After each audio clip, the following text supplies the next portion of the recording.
The Broken Crown. Everyone in the city believed that the Arman group would one day belong to Zain Arman, the charming, talkative younger son who knew how to impress people with smiles and designer suits.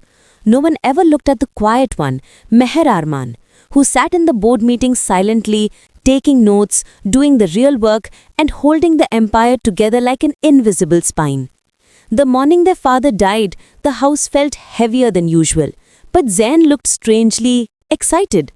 At the funeral, instead of grief, he displayed a polished performance, perfect tears, dramatic sighs, and long hugs to important guests. But when the last visitor left, his mask dropped. He turned to Meher. "You handled the arrangements well," he said casually. "Now step aside. The company needs a real leader." Meher stared at him. "A real leader?" she repeated softly. "You spent father's last 3 years taking pictures with influencers. I ran everything." Zain smirked. "And who knows that? You hid behind files. I built the public image. Now the board expects me." He tapped her shoulder lightly like petting a servant. "You deserve a break anyway. I'll arrange a house for you, far from the main office, somewhere quiet." A house? He wanted to bury her alive while he sat on the throne their father built? Meher didn't argue. She simply walked away.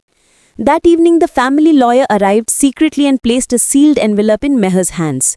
"Your father asked me to give you this only after his death," he said. Inside was a document transferring all 62% controlling shares to Meher. Her father had known. He had silently chosen her, the daughter who worked in shadows, not the son who shined in crowds. But Meher didn't expose the truth. Not yet. The next day, Zain entered the company headquarters with the arrogance of a crowned king. He fired half the senior staff, replaced the company logo with a flashy new design, and ordered expensive Italian furniture for a private office 3 times larger than their father's. He even interrupted the HR director mid-presentation to insult an employee's handwriting. Employees whispered, some cried, and some resigned quietly. The empire built over 40 years was collapsing in 40 hours. Still, Meher watched silently. She visited the factories, spoke to workers personally, met suppliers, and listened to stories of fear, layoffs, pay cuts, and the new king who barked orders like a dictator. Everywhere she went, people looked at her with helplessness and hope. "Miss Meher," the logistics manager softly said, "your father always trusted you. We do too." Slowly, quietly, loyalties moved, not with rebellion, just with faith. 3 days later, Zain called an emergency meeting.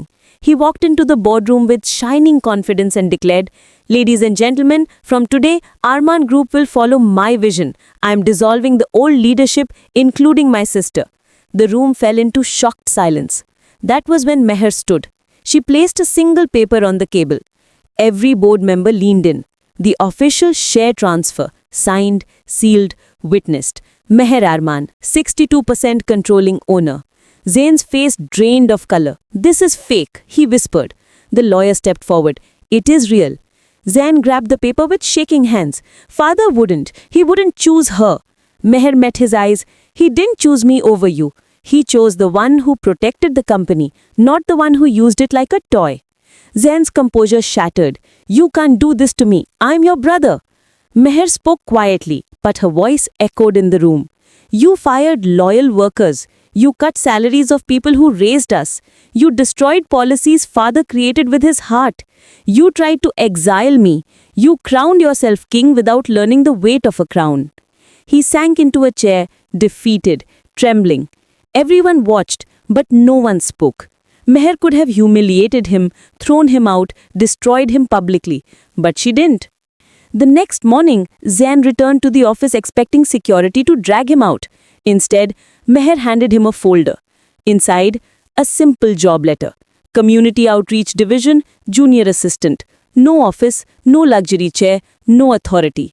For months he struggled. For months he complained. For months he blamed everyone. But slowly, he began to understand. He visited workers' homes, he met families, he listened to people he once ignored, and he finally understood why their father had built the company differently, with humanity, not greed. One evening, Zain knocked on Meher's office door, eyes tired but calm. "Meher, I'm sorry. I wasn't a leader, just a boy wearing a crown he didn't deserve." For the first time in months, Meher smiled softly. It's not about deserving a crown, it's about learning to carry it. 2 years later, the Arman Group rose higher than ever, not because Meher was strong, but because she taught her brother to be human. The empire didn't break, it healed.